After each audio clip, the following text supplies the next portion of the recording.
sophisticated machines that carry us near the edge of space fail, they do so horrifically, plummeting to Earth with a terrifying loss of life. But the truth is, passengers have never been safer because of the brightest minds, best technology, and billions of dollars focused on preventing the ultimate disasters. Now, plane crashes on Modern Marvels.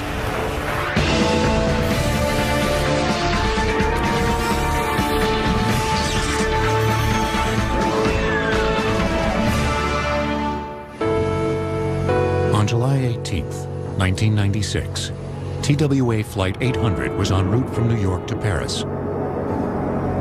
A 747 with 230 passengers and crew. The plane was just south of Long Island's shoreline when something went catastrophically wrong. We were notified that an aircraft was missing, and then shortly thereafter we heard that boaters had found parts of the aircraft in the water, and witnesses had seen an airplane go down. Over the next 2 years, investigators would piece together the puzzle of TWA 800 in hopes of averting future disasters and to bring reason to the senseless loss of life. But the emotional impact often obscures the truth about these tragedies. They are extremely rare. Statistically, more people will die in 1 month of traffic accidents than in 40 years of jet travel. Governments, professional unions, and private companies endlessly struggle to keep the skies safe. Still, few tragedies elicit the dread or wound the human psyche as powerfully as the crash of a commercial jetliner. They strike at our most primal fears: heights, loss of control, and even death. They also call into question our dependence and vulnerability when the technology we trust with our lives fails. In the United States, understanding these failures is the job of the National Transportation Safety Board, or NTSB.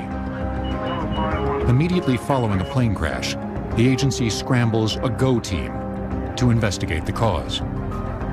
NTSB will form a number of investigative groups, and depending on the groups that are formed, they'll have a set area of responsibility that they'll focus on. Focus on weather issues. Operations group will focus on pilot training, pilot background. Aircraft performance group will focus on the structure of the aircraft. For the team sent to investigate TWA Flight 800, the first hindrance was that the wreckage lay in over 125 feet of water. Navy salvage teams were brought in to plot the debris field with side scan and laser sonar. But what investigators found created more questions than answers. We see pieces from the center near the wing of the aircraft. Then we have the nose of the aircraft, and then we have a much larger wreckage area that has the fuselage, wings, and all the other surfaces of the airplane. So the wreckage isn't laid out as you would expect. It's not tail, center section, nose. It's center section, nose, tail. The debris field confirmed that the center of the plane, just forward of the wing, had been torn from the aircraft in flight. Fueled by eyewitness testimony, the press began speculating on everything from terrorism to an accidental U.S. missile firing. So many questions were raised that both the FBI and CIA joined the investigation. In the investigation process used by the safety board, everything's on the table when we start. We collect all the pieces of information from every source. Everything's a possibility. And then as we start going through collecting more information, areas start to eliminate themselves. Over the next 9 months, NTSB crews recovered and transferred the wreckage to the Calverton Hangar facility on Long Island. With every scrap holding a potential clue, the investigators began putting the plane back together. Components were identified. They were placed on the floor in a kind of a two-dimensional mock-up, I would call it, of the aircraft. And then the structures people, the metallurgists, then could look at those components and then based on where they were on the aircraft, try to piece together the failure mode that was involved during the accident sequence. But investigators needed more and set out to rebuild 93 feet of the shattered plane. Oddly, once the reconstruction was complete, all the clues pointed not to a criminal act, but an empty fuel tank. As we started putting the wreckage and the pieces together and doing the layout, it was obvious to our investigators that something occurred in that center fuel tank. The question is what? The fumes in the tank had ignited, tearing a hole through the bottom of the aircraft, causing a massive structural failure. The nose section separated from the rest of the plane and plummeted to the ocean. After a brief climb taking nearly 20 seconds, the fuselage suffered another explosion. What remained of the aircraft then went into a steep dive, breaking apart roughly 5,000 feet above the water. But further questions remained. Yes, the center fuel tank ignited and caused the structural breakup of the aircraft. Then you take a look, what are the possible events that could ignite the fuel and the air mixture in the tank? And it became a huge list of events that could have done it. The investigation had succeeded in understanding the chain of events, but not the actual cause of the disaster. Still, there was enough information to enact new legislation. To save on weight, planes often fly with just enough fuel on board to complete the flight, which means some of the multiple tanks are regularly left empty. After the final report, the Federal Aviation Administration, responsible for regulating the industry, mandated that all empty fuel tanks be filled with inert gas to stop similar explosions from occurring. But the investigation exemplified one terrifying truth about plane crashes. They are often caused by a multitude of minor problems that combined end in one massive failure. And in some cases, the exact cause is never known. Aircraft accidents right now are extremely rare events. For one to occur at this point in time, it literally takes a breakdown of dozens of links in that chain. Dozens of events have to line up for an accident to occur. For early aviators, the story was quite different. And the science of accident investigation, like that used on TWA 800, wasn't even on the horizon. During the 1920s, military and small personal airplanes like the Jenny dominated the skies. The crashes, though horrific, were on a small scale, and very little remained for those interested in sifting through the wreckage. Now, the challenge in all this, of course, is if you have an aircraft that actually experiences an accident, either the pilot survives or he doesn't. If the pilot doesn't survive, you don't really understand what went wrong and how to fix it. By the mid-1920s, the government decided federal mandates were needed to make sure both pilots and the planes being built were fit to fly. The culmination of their efforts was the Air Commerce Act of 1926. The Air Commerce Act of 1926 established an aeronautics branch within the Department of Commerce, which is the direct ancestor of the present-day Federal Aviation Administration. Coming out of that was the licensing of pilots, the certification of aircraft, and the licensing of mechanics. From that point on, we saw a remarkable improvement in aviation safety. But even with the improvements, more was needed, and many safety issues went unnoticed until highlighted by national tragedies. In 1931, Newt Rockne, the famous Notre Dame football head coach, was mourned in the national press when the 10-passenger, mostly wooden airplane he was traveling in literally came apart at the seams. The wing literally fractured and failed because of problems with the design of the wing and the fact that it had exceeded its load limit. People, I think, instantly recognized that a change had to be made in aviation. We went almost immediately, we saw these metal aircraft, which had been under development actually for quite some time. We saw these metal aircraft start to predominate in the minds of airline planners and design teams alike as the way to go in the future. But even with metal fuselage and wing construction, flying was still a risky business. Crude instruments also played a major role in early airplane crashes. Flight navigators used maps, rulers, and newly developed radio flight beacons to plot their course. Small variations in measurements, especially during bad weather or limited visibility, could lead to tragedy. In 1945, a wayward B-25 crew flying in bad weather over Manhattan miscalculated their location. As a result, the captain flew into the heart of New York City. striking the 79th floor of the Empire State Building. The crash killed all 3 on the plane and 11 more on the ground. But small crashes were about to be eclipsed as revolutions in aviation technology put more people in the air than ever before. 2 great revolutions that occurred in aeronautics were the development of the turbojet engine, which promised you 500-mile-an-hour flight speeds, and the development of high-speed aerodynamic theory and wing design that enabled you to develop airplanes that could fly very efficiently at very high speeds. The first commercial aircraft to truly take advantage of these new technologies was the de Havilland Comet. Built in 1949 and able to hold 36 travelers, the Comet became the world's first turbojet passenger plane. But it's also remembered for its disastrous safety record. A comet disappeared on a flight over the Mediterranean. Then another comet disappeared. There had been other incidents and accidents of the comet involving other things, but now all of a sudden you had this disappearance of airplanes and some evidence that something had occurred to them so suddenly that the crews had been unable to convey any sort of message to Earth. Clearly these airplanes had disintegrated. What had caused this? By looking at the wreckage, investigators concluded that the comets were breaking up due to metal fatigue. Cracks in the fuselage formed at the corners of the plane's square windows. The fatal flaw changed aircraft design. From that point on, round windows would be designed into fuselages to eliminate stress points.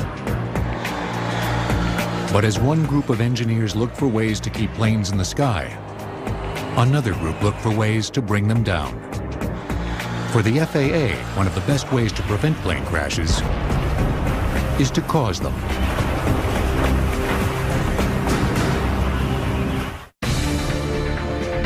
NTSB GO teams are always on call and must be en route to a crash site within 2 hours of being notified. Plane crashes will return on Modern Marvels.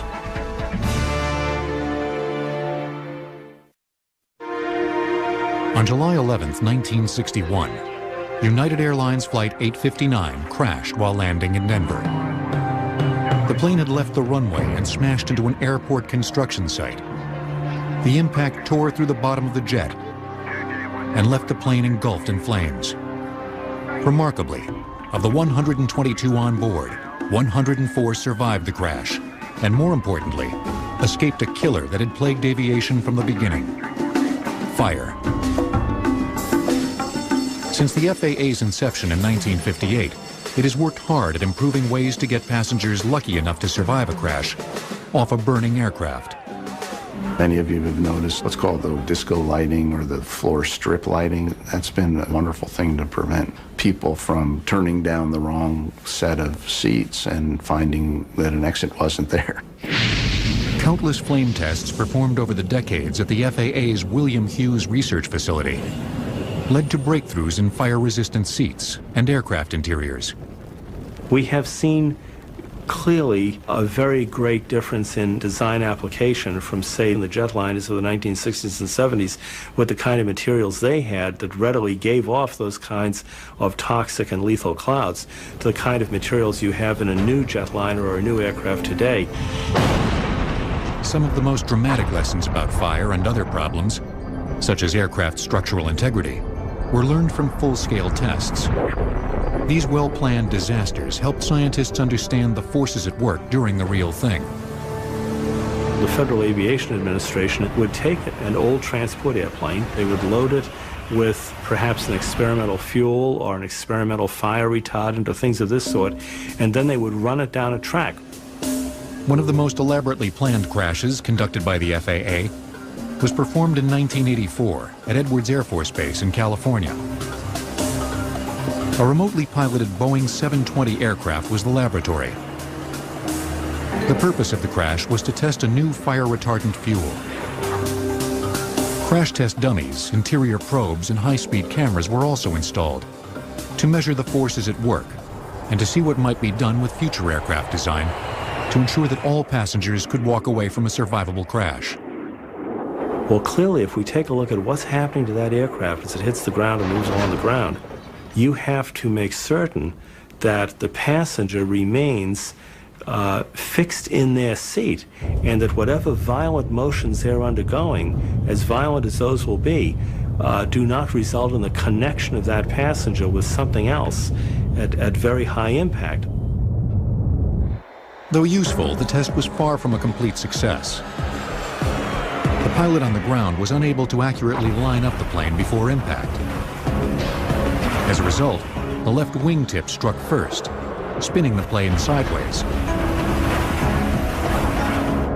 Metal spikes on the crash strip used to rip open the fuel tanks also ruptured one of the plane's engines. With gushing fuel and the burning engine as an ignition point, the entire aircraft was instantly consumed in a fireball. Full-scale tests are extremely expensive, and as evidenced by this 720 test crash, difficult to control. At the drop facility at NASA's Langley Research Center in Virginia, relatively small-scale crash testing allows for some very precise measurements. The Impact Dynamics Research Facility is 240 feet tall and 400 feet long. It can lift up to 30,000 pounds, meaning we can lift an aircraft that weight to a drop height that we need to test into surfaces such as soil, water, dirt, and crash airplanes, basically, is what we do.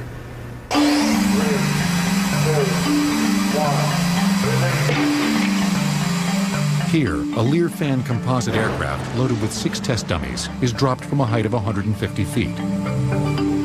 When it gets close to impact, we blow off the swing cables and allow it to go into free flight conditions, and therefore do what it would normally do in a real crash.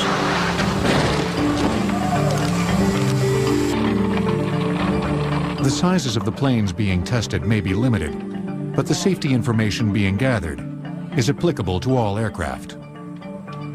We are learning a lot from these in a lot of ways. Not just the human information, but the structural information.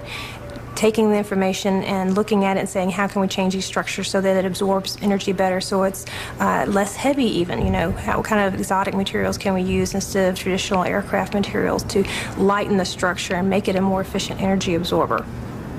The work here is to help people walk away from survivable crashes. But not all data comes from laboratory experiments. Some of the best devices for understanding the forces involved in a crash are on board all commercial aircraft. 2 data recorders in the back of the plane are often all that remains after a real crash. They are collectively referred to as the black box. In fact, they're both colored orange, and one is a cockpit voice recorder and the other one is a flight data recorder. The reason they're colored orange is because they can be easily identified in airplane wreckage.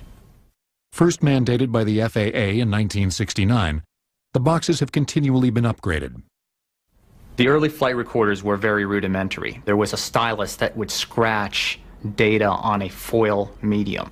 The recorder would record only 5 parameters, that is altitude, airspeed, heading, vertical acceleration, and microphone keying. Today, we're up to 22 parameters by law. Flight recorders are able to record, however, at least 350 parameters.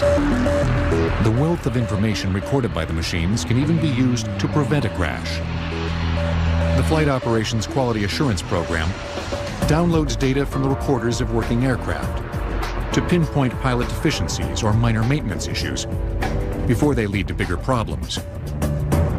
NASA is looking to take this type of technology one enormous step forward, with a system that will not only diagnose major problems, but also fix them, while the plane is still in the air. On rare occasions, flight surfaces such as rudders and flaps, which control the plane's direction, have been known to fail. When they do, the result is almost always disastrous. One of the greatest categories of fatalities for civilian aircraft accidents is loss of control in flight. And these are accidents in which control surfaces fail in the aircraft. And there have been accidents such as like the Sioux City, Iowa accident, where all the hydraulics failed and the pilots were left only with engines to control the aircraft. Still in the research phase, a software program called the Neural Flight Control System quickly analyzes the damaged plane. The computerized system then engages any working control surfaces, such as flaps, ailerons, or stabilizers, and often makes them do jobs for which they weren't originally intended. The pilot really doesn't care what surface is being used in order to make the plane move the right way. The pilot just wants the plane to behave the way it should. And so if you put the stick to the left, you want the plane to roll to the left, and you don't care whether it's the ailerons or the elevators doing the rolling for you. Particularly dangerous for pilots is the loss of tail controls. So we're in the simulator, and we're going to freeze all of the tail controls on this plane, the rudder, the elevators, and the stabilizer, and we're going to see how the pilot reacts to this sort of catastrophic scenario. Okay, I'm at 2,000 feet at 210 knots on arrival, 14 miles out from the airport. About 2,000 feet, half a mile off to the right, maneuvering to line up. Yep, and I've just had a failure. I've lost all the control surfaces on the tail. The pilot must now compensate for the loss of flight surfaces. In this case, he uses the engines to help steer the plane, a challenge for even the most experienced pilots. On a scale of 1 to 10, this would be a 10. Without a lot of practice, it's extremely difficult to control this aircraft. As he approaches the landing strip, the plane bucks wildly. Throttle up. Come on, come on, come on, come on, come on. Let's go, let's go, let's go. Come on. Okay, we're over the threshold and we're not going to do it. Yep, this is going to be a crash.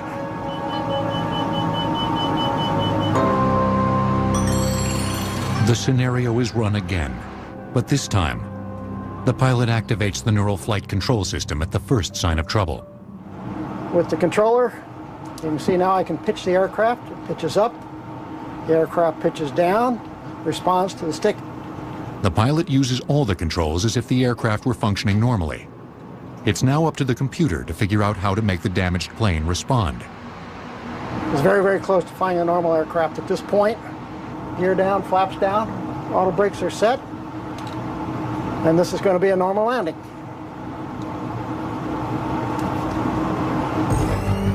In the past 20 years, over 1,100 people have been killed due to loss of control accidents. Implementation of cutting-edge NASA technology may make this type of crash a thing of the past. But better aircraft are just part of the air safety equation. Others are working to mitigate the most complicated and dangerous variable facing planes today: the pilot. Taxi for takeoff with inbound. The drop facility at the NASA Langley Research Center was originally used by the Apollo astronauts to practice moon landings. Plane crashes will return on Modern Marvels.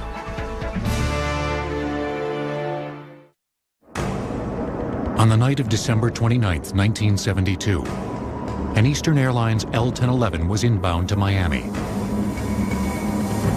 As the crew prepared to land, an indicator light on the instrument panel flashed a warning. The front nose gear had failed to lower. Within minutes, a strange series of events that began with a burnt-out light bulb would lead to the crash of Flight 401 and the deaths of 100 people. They couldn't get the primary indication for the landing gear to confirm it was down and locked, so they had an alternate method of doing this. And that was to send the second officer, the third pilot in the cockpit, down below the cockpit into the belly of the airplane where all of the electronics are stored. There's a viewing port down there, and you can look down through that and physically view two indices that are out by the nose landing gear. But the second officer couldn't locate the light switch to see out of the viewing port. Back in the cockpit, the pilot and co-pilot struggled to replace the instrument panel light. Inadvertently, one of them pushed on the controls and released the autopilot. Unnoticed because of the dark night sky, the plane began to slowly descend. When the air traffic controllers called the aircraft, having noticed that its altitude had decreased significantly, the statement they used was ambiguous. They asked them how things were coming along out there, as opposed to asking them specifically, what's your altitude? And in response to that, the captain said things were fine. He obviously didn't know or didn't recognize at the time that the aircraft was no longer at 2,000 feet. And very shortly thereafter, an altitude alert went off in the cockpit, and it went beep, beep, beep, and this immediately alerted the flight crew. They queried where their altitude was, and unfortunately it was too late. Within a second or two, the left wingtip hit the ground, and the rest is history. The aircraft crashed in the Everglades. When a structurally sound aircraft crashes, it's almost always the result of human mistakes. According to NTSB data, pilot error accounts for 38% of major airline crashes. Making sure that the cockpit crew are aware, focused, and in control has become the holy grail of aviation safety. Training programs have proven useful. Pilots receive an almost continuous education, depending on the carrier and type of aircraft they fly. Some of the training takes place in classrooms, but much is performed in flight simulators. Flight simulators are extremely realistic. I mean, obviously, intellectually, the pilots know they're not really in the airplane, and there probably are some slight differences, but they do get so involved in the problem or situation that's presented to them that the level of concentration is just like in flight. The simulators allow pilots to hone their skills in all forms of bad weather and emergency situations. Some of the training scenarios come directly from real-world crashes.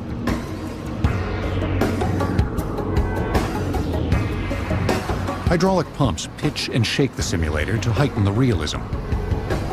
Today, the fidelity of the simulators is such that we can actually fully train a flight crew to fly the airplane in the simulator to the level of proficiency that will allow them to go out, and the first time they operate the airplane will be on the line with passengers on board. But all the training in the world does little good if the pilot is unable to remain alert and ready for a potential disaster. Simple human factors such as sleep deprivation can hinder pilots from making good decisions. Long flights and changing time zones can put pilots at risk. Research has shown some of these problems would include changes in memory, where you may have problems memorizing things, short-term memory loss. You can have an increase in your reaction time, so it would take a much longer time for you to respond. Or you may even miss a stimuli, in which we call this a lapse, when the brain just fails to respond. Since 1980, NASA researchers have been looking into the sleep-deprived pilot problem, and some of their studies have come up with novel solutions. In a study that we conducted, we gave pilots a 40-minute opportunity to nap while they were in the seat. We found that during this time, they were able to obtain about a 30-minute napping period. And then during the landing phase of the flight, they showed less physiological fatigue and increases in physiological alertness. So we have found that a short-term nap actually can help pilots or any individuals in maximizing their performance and alertness levels. Other advances are being made to the instruments pilots use. Warning and pilot alert systems have been implemented to detect potential problems before they become serious. First envisioned in the 1950s, one of the most important is a device that cautions pilots when they're flying too close to the ground. The first generation of these ground proximity warning systems or terrain alert systems, there's several names for them, largely because of their lack of reliability or number of false warnings needed improvement. The latest generation of the ground proximity or terrain warning systems are so good that false warnings have essentially been eliminated, at least in the 8 or 9 years that it's been in service. There has been no inadvertent flights into terrain. NASA is continually refining the instruments that keep pilots aware of their surroundings. And now technology is being developed that will give pilots a much more realistic and detailed view of where they are. NASA's new synthetic vision system takes digital terrain maps and couples them with GPS technology. Pilots are given a virtual image of the outside world, even through fog or the dead of night. Using maps generated by a 2000 space shuttle mission, the system realistically reproduces 80% of the Earth's terrain. You're over Lake Tahoe right now. This is a photorealistic database where we've taken a digital elevation model and draped aerial photography over top of it. With this technology and with this photorealism that we've got, you can see the ski slopes, you can see the mountains, you can see everything that's out there, and we can provide that technology and that capability on cockpit displays today.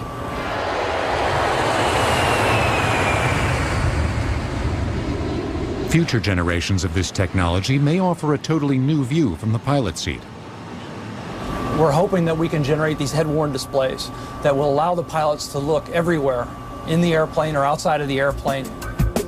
That means through the floor, ceiling, and right out the back of the plane, offering pilots a better look at their surroundings than ever before. But not all crash safety advancements have been designed into the plane. Runway technology has also evolved.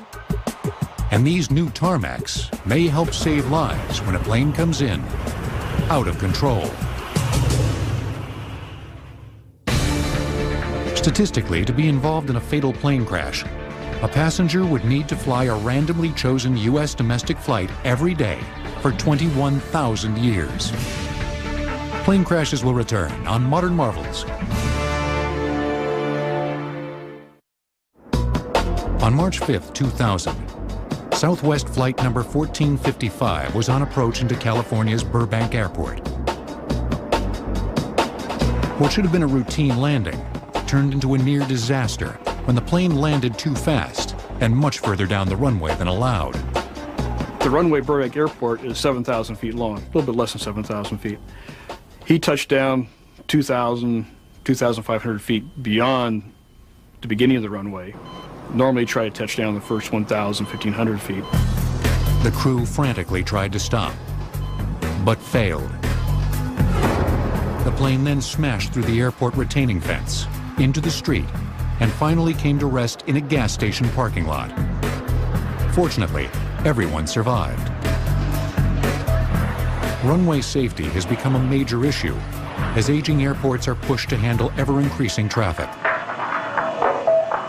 New airports are usually constructed on the outskirts of cities, where open space is not an issue.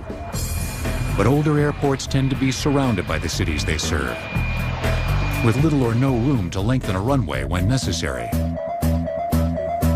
One of the things we've seen before is some type of arrestor system at the end of a runway to help slow the aircraft if it does go off the end. And this is certainly beneficial for airports like Burbank. They have short runways. Since 1982, overruns have led to 23 fatalities, over 300 injuries, and millions of dollars in aircraft damage.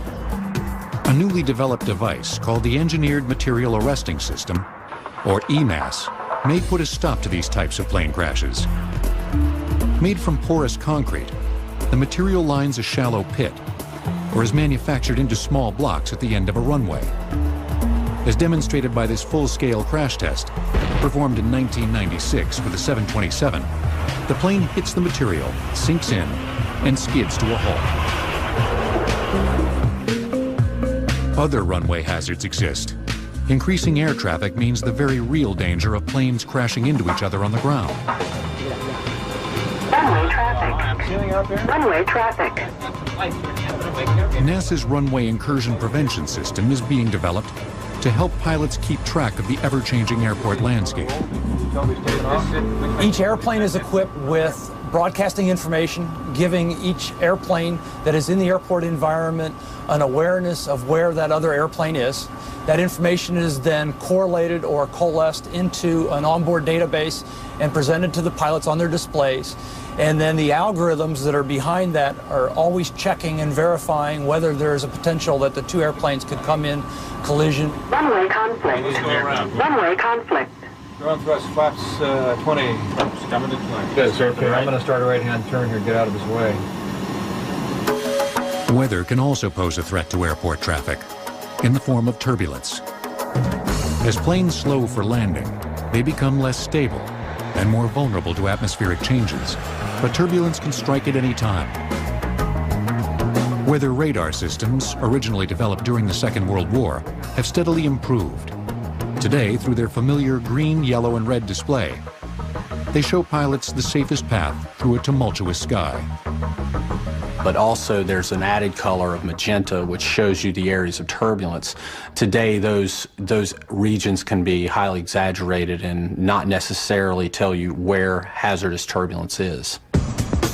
This new radar system, being installed in the nose of this NASA research aircraft, may help future pilots find turbulence before it finds them.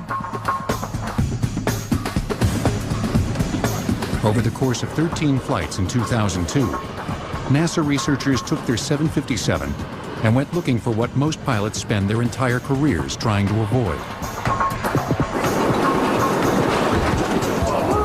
Okay, this is going to keep up for a little while. During our turbulence flights, we would take the aircraft in turbulence environments, and I would guide the aircraft towards thunderstorms. We're a weather research flight, and they want to go down to a lower altitude and penetrate that weather for data purposes. You guys have fun. God bless you. Yeah. Let's see. We could make predictions using the radar of the loads the aircraft would encounter when it would hit the turbulence. Then we would actually fly into the turbulence to validate these predictions. One of the most difficult forms of turbulence to combat is actually caused by other aircraft. As planes travel through the air, invisible wind vortices are generated at their wingtips. Planes caught in these spiraling wakes can, in worst-case scenarios, be physically flipped over. Scientists are developing mathematical models to warn pilots of these unseen dangers. Here, the computer display, up in the left-hand corner, accurately predicts the invisible vortex and marks it in red. The reason that we use a theoretical approach and predict the location of the wake for the display is because there is no one sensor that can measure wake vortices at this point in time. The technology just isn't there to put these sensors on board the aircraft for that purpose.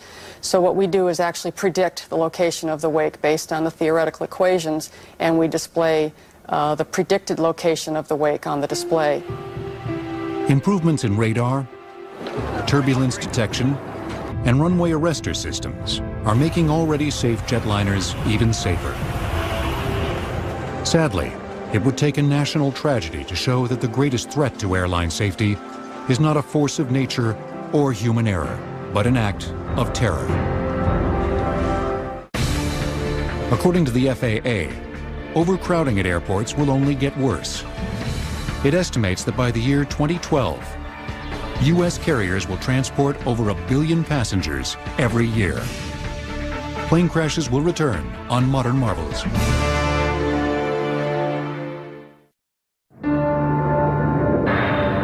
Throughout aviation history, passengers, lawmakers, and safety experts counted on the fact that pilots would do everything in their power to avoid crashes. The events on September 11, 2001, changed that forever. Terrorists had struck before, placing bombs on airplanes or hijacking flights to make political demands. But on September 11th, pilots were taken out of the equation at knife point, and commercial aircraft themselves became weapons. Created on November 19, 2001, the Transportation Security Administration, or TSA, immediately began beefing up security at all passenger airports. For most travelers, better security simply meant longer lines. Today the lines still exist, but they're moving faster. Here at Los Angeles' International Terminal, these passengers heading for the metal detectors and carry-on baggage x-ray machines will wait just under 10 minutes. But even this minor inconvenience leaves many frustrated passengers wondering, what do they think they'll find? The number of prohibited items we've pulled is astronomical. Over 11 million different items we have found at our security checkpoints in our nation's airports. That includes about 1,700 guns.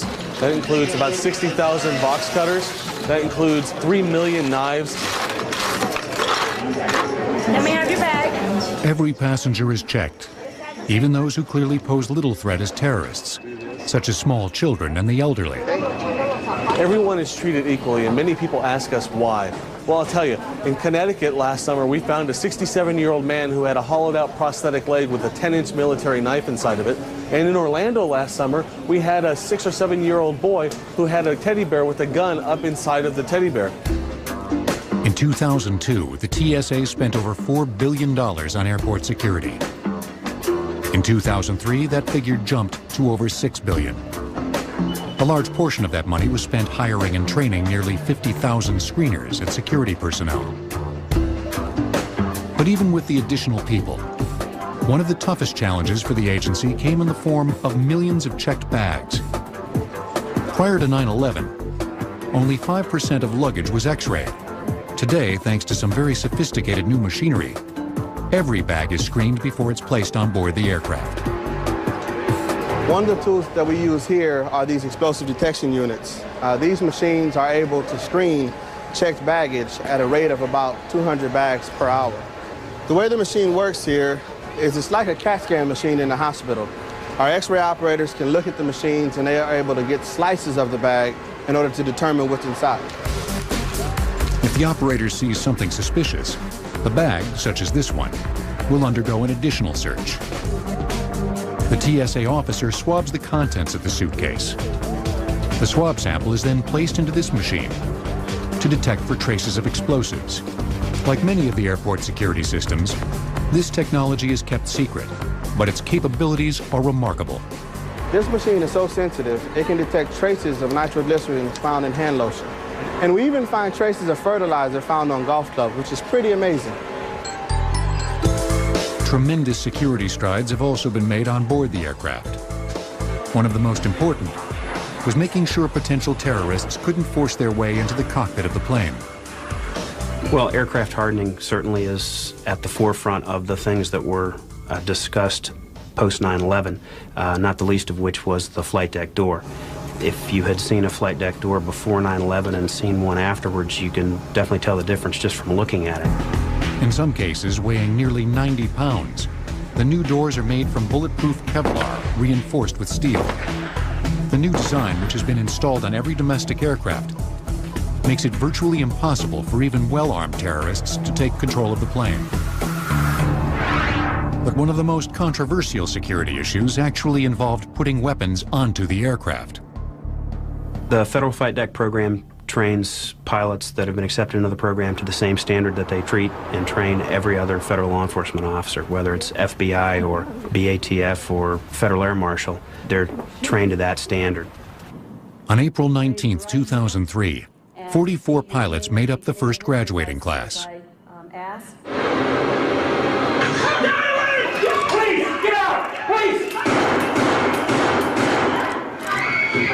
Part of their training was conducted using special target simulators.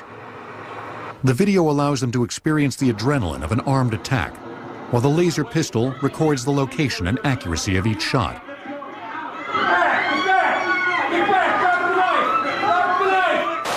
As federally trained officers, the pilots have now become the last line of defense in a long and complex security strategy. All of these things working together is our system of systems. If one of the things doesn't function the way it should, one of the other systems is going to back it up. So the program that we have put in place is build upon one level and then build upon that level and then build upon another level to ensure that our passengers traveling in the American aviation system are the safest they've ever been. I think we've made tremendous strides since 9/11 towards safety and security. While we cannot make it 100% guarantee that nothing's going to happen on an aircraft, I can tell you that I'm an airline pilot and I fly all the time, and I've seen what goes on behind the scenes since 9/11, and it's a far safer environment today than it ever has been. Despite the attacks on September 11th, flying thousands of feet in the air at nearly the speed of sound is still one of the safest forms of transportation. And with billions to spend and millions of lives at stake, aircraft safety professionals plan on keeping it that way.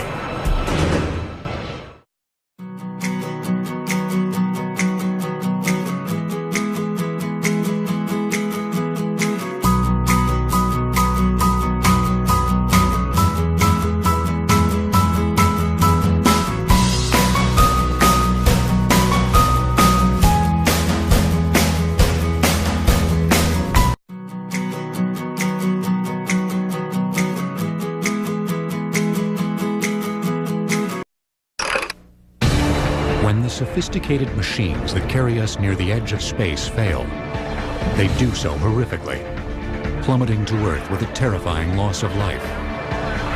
But the truth is, passengers have never been safer because of the brightest minds, best technology, and billions of dollars focused on preventing the ultimate disasters.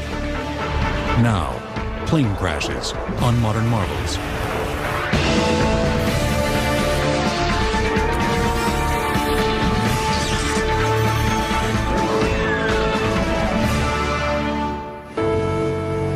On July 18th, 1996, TWA Flight 800 was en route from New York to Paris. A 747 with 230 passengers and crew. The plane was just south of Long Island's shoreline when something went catastrophically wrong. We were notified that an aircraft was missing, and then shortly thereafter we heard that boaters had found parts of the aircraft in the water and witnesses had seen an airplane go down. Over the next 2 years, investigators would piece together the puzzle of TWA 800 in hopes of averting future disasters and to bring reason to the senseless loss of life. But the emotional impact often obscures the truth about these tragedies. They are extremely rare. Statistically, more people will die in 1 month of traffic accidents than in 40 years of jet travel. Governments, professional unions, and private companies endlessly struggle to keep the skies safe. Still, few tragedies elicit the dread or wound the human psyche as powerfully as the crash of a commercial jetliner. They strike at our most primal fears: heights, loss of control, and even death. They also call into question our dependence and vulnerability when the technology we trust with our lives fails. In the United States, understanding these failures is the job of the National Transportation Safety Board, or NTSB. Immediately following a plane crash, the agency scrambles a GO team to investigate the cause. NTSB will form a number of investigative groups, and depending on the groups that are formed, they'll have a set area of responsibility that they'll focus on. Focus on weather issues. Operations group will focus on pilot training, pilot background. Aircraft performance group will focus on the structure of the aircraft. For the team sent to investigate TWA Flight 800, the first hindrance was that the wreckage lay in over 125 feet of water. Navy salvage teams were brought in. The investigation had succeeded in understanding the chain of events, but not the actual cause of the disaster. Still, there was enough information to enact new legislation. To save on weight, planes often fly with just enough fuel on board to complete the flight, which means some of the multiple tanks are regularly left empty. After the final report, the Federal Aviation Administration, responsible for regulating the industry, mandated that all empty fuel tanks be filled with inert gas to stop similar explosions from occurring. But the investigation exemplified one terrifying truth about plane crashes. They are often caused by a multitude of minor problems that combined end in one massive failure. And in some cases, the exact cause is never known. Aircraft accidents right now are extremely rare events. For one to occur at this point in time, it literally takes a breakdown of dozens of links in that chain. Dozens of events have to line up for an accident to occur. For early aviators, the story was quite different. And the science of accident investigation, like that used on TWA 800, wasn't even on the horizon. During the 1920s, military and small personal airplanes like the Jenny dominated the skies. The crashes, though horrific, were on a small scale, and very little plot the debris field with side scan and laser sonar. But what investigators found created more questions than answers. We see pieces from the center near the wing of the aircraft. Then we have the nose of the aircraft, and then we have a much larger wreckage area that has the fuselage, wings, and all the other surfaces of the airplane. So the wreckage isn't laid out as you would expect. It's not tail, center section, nose. It's center section, nose, tail. The The debris field confirmed that the center of the plane, just forward of the wing, had been torn from the aircraft in flight. Fueled by eyewitness testimony, the press began speculating on everything from terrorism to an accidental U.S. missile firing. So many questions were raised that both the FBI and CIA joined the investigation. In the investigation process used by the safety board, everything's on the table when we start. We collect all the pieces of information from every source. Everything's a possibility. And then as we start going through collecting more information, areas start to eliminate themselves. Over the next 9 months, NTSB crews recovered and transferred the wreckage to the Calverton Hangar facility on Long Island. With every scrap holding a potential clue, the investigators began putting the plane back together. Components were identified, they were placed on the floor in a kind of a two-dimensional mock-up, I would call it, of the aircraft. And then the structures people, the metallurgists, then could look at those components and then based on where they were on the aircraft, try to piece together the failure mode that was involved during the accident sequence. But investigators needed more and set out to rebuild 93 feet of the shattered plane. Oddly, once the reconstruction was complete, all the clues pointed not to a criminal act, but an empty fuel tank. As we started putting the wreckage and the pieces together and doing the layout, it was obvious to our investigators that something occurred in that center fuel tank. The question is what? The fumes in the tank had ignited, tearing a hole through the bottom of the aircraft, causing a massive structural failure. The nose section separated from the rest of the plane and plummeted to the ocean. After a brief climb taking nearly 20 seconds, the fuselage suffered another explosion. What remained of the aircraft then went into a steep dive, breaking apart roughly 5,000 feet above the water. But further questions remained. Yes, the center fuel tank ignited and caused the structural breakup of the aircraft. Then you take a look, what are the possible events that could ignite the fuel and the air mixture in that tank? And it became a huge list of events that could have done it.